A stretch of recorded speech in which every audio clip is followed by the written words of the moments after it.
bagaimana membangun good governance atau tata pemerintahan yang baik. Dalam membangun good governance atau tata pemerintahan yang baik adalah dengan mengubah cara kerja state, membuat pemerintah accountable, dan membangun pelaku-pelaku di luar negara cakap untuk ikut berperan membuat sistem baru yang bermanfaat secara umum. Dalam konteks ini, tidak ada satu tujuan pembangunan yang dapat diwujudkan dengan baik hanya dengan mengubah karakteristik dan cara kerja institusi negara dan pemerintah. Harus kita ingat, untuk mengakomodasi keragaman, good governance atau tata pemerintahan harus menjangkau berbagai tingkat wilayah politik.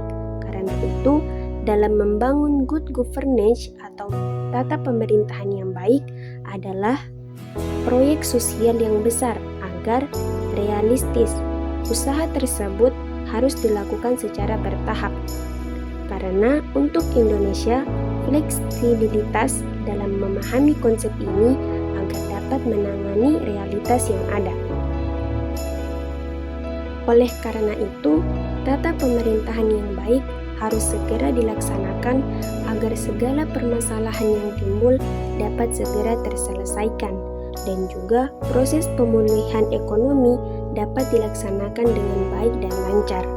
Disadari, mewujudkan tata pemerintahan yang baik membutuhkan waktu yang tidak singkat dan juga upaya terus-menerus. Di samping itu, perlu juga dibangun kerjasama dari seluruh komponen bangsa, yaitu para aparatur negara, pihak swasta, dan masyarakat madani untuk menumbuh kembangkan rasa kebersamaan dalam rangka mencapai tata pemerintahan yang baik. Prinsip-prinsip tata pemerintahan yang baik atau good governance. Menurut Erna Witolar, istilah tata pemerintahan mempunyai makna yang jauh lebih luas dari pemerintahan. Tata pemerintah menyangkut cara-cara yang disetujui bersama dalam mengatur pemerintahan dan kesepakatan yang dicapai antara individu, masyarakat madani, lembaga-lembaga masyarakat, dan pihak swasta.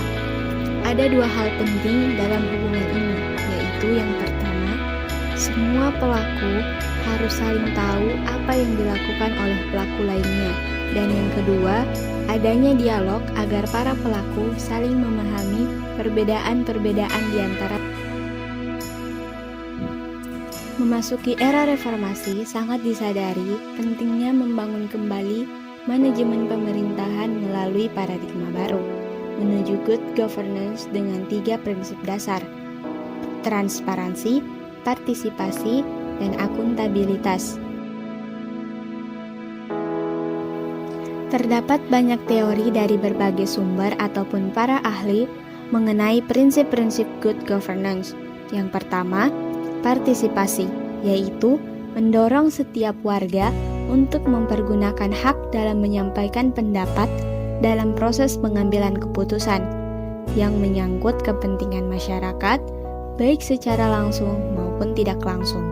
Yang kedua, penegakan hukum, yaitu mewujudkan adanya penegakan hukum yang adil bagi semua pihak tanpa pengecualian, menjunjung tinggi HAM, dan memperhatikan nilai-nilai yang hidup dalam masyarakat. Yang ketiga, transparansi, menciptakan kepercayaan timbal balik antara pemerintah dan masyarakat melalui penyediaan informasi dan menjamin kemudahan di dalam memperoleh informasi yang akurat dan memadai. Keempat, kesetaraan, yaitu memberikan peluang yang sama bagi setiap anggota masyarakat untuk meningkatkan kesejahteraannya. Kelima, daya tanggap, yaitu meningkatkan kepekaan para penyelenggaraan pemerintahan terhadap aspirasi masyarakat tanpa kecuali.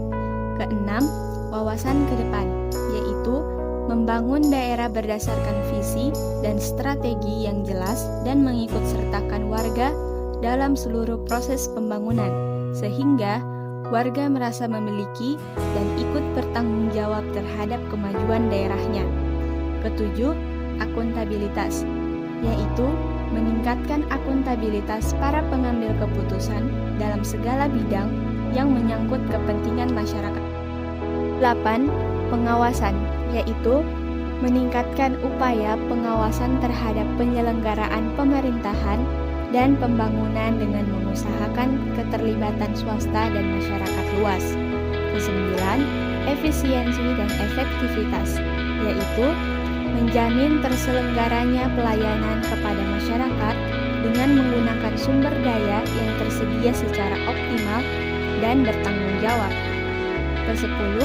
Profesionalisme, yaitu meningkatkan kemampuan dan moral penyelenggaraan pemerintahan agar mampu memberi pelayanan yang mudah, cepat, tepat, dengan biaya yang terjangkau. Pilar-pilar good governance. Yang pertama, pemerintahan berperan mengarahkan, memfasilitasi kegiatan pembangunan. Selanjutnya, pemerintahan juga memiliki peran memberikan peluang lebih banyak kepada masyarakat dan swasta dalam pelaksanaan pembangunan. Kedua, swasta berperan sebagai pelaku utama dalam pembangunan, menjadikan saham sektor non-pertanian sebagai penggerak pertumbuhan ekonomi wilayah, pelaku utama dalam menciptakan lapangan kerja, dan kontributor utama penerimaan pemerintah dan daerah. Ketiga, masyarakat berperan sebagai pemeran utama, bukan berpartisipasi dalam proses pembangunan. Perlu pengembangan dan penguatan kelembagaan agar mampu mandiri dan membangun jaringan dengan berbagai pihak dalam melakukan fungsi produksi dan fungsi konsumsinya, serta perlunya memperdaya untuk meningkatkan efisiensi, produktivitas, dan kualitas produksinya.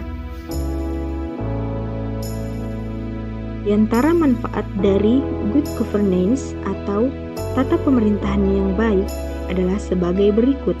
Yang pertama, berkurangnya secara nyata praktik KKN di birokrasi. Kemudian yang kedua, terciptanya sistem kelembagaan dan ketatalaksanaan pemerintahan yang bersih, efisien, transparan, profesional, dan akuntabel. Kemudian yang ketiga, terhapusnya peraturan perundang-undangan dan tindakan yang bersifat diskriminatif terhadap warga negara, kelompok, atau golongan masyarakat. Yang keempat, meningkatkan partisipasi masyarakat dalam pengambilan kebijakan publik. Kemudian yang kelima, terjaminnya konsistensi dan kepastian hukum seluruh peraturan perundang-undangan baik di tingkat pusat maupun daerah. Ciri-ciri tata pemerintahan yang baik. Yang pertama, proaktif. Kedua, ramah dan profesional. Ketiga, transparan. Keempat, mengutamakan proses dan produk. Kelima, proporsional dan profesional. Keenam, bekerja secara sistemik. Ketujuh, pembelajaran sepanjang hayat. Kedelapan, menempatkan stakeholder dan shareholder di tempat utama. Sedangkan ciri-ciri dari tata pemerintahan yang buruk yang pertama adalah lamban dan bersifat reaktif, yang kedua arogan, yang ketiga korup, yang keempat birokratisme, kelima boros, keenam bekerja secara naluriah, ketujuh enggan berubah, dan yang kedelapan adalah kurang berorientasi pada kepentingan publik.